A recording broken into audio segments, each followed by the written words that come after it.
Definir las prioridades en la vida es un acto esencial para encontrar dirección y sentido en nuestro camino.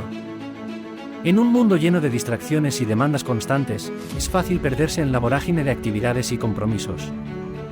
Sin embargo, al identificar lo que realmente importa para nosotros, podemos asignar nuestro tiempo y energía de manera más efectiva. Esto nos permite centrarnos en lo que nos hace sentir plenos y satisfechos, alineando nuestras acciones con nuestros valores y objetivos. Además, establecer prioridades nos ayuda a tomar decisiones más informadas y a evitar el agotamiento al simplificar nuestras vidas, centrándonos en lo esencial y dejando de lado lo superficial. Además, definir prioridades es clave para alcanzar el equilibrio en diferentes aspectos de la vida, como el trabajo, la familia, la salud y el crecimiento personal. Al darle importancia a lo que realmente valoramos, podemos evitar el estrés y la sensación de estar abrumados.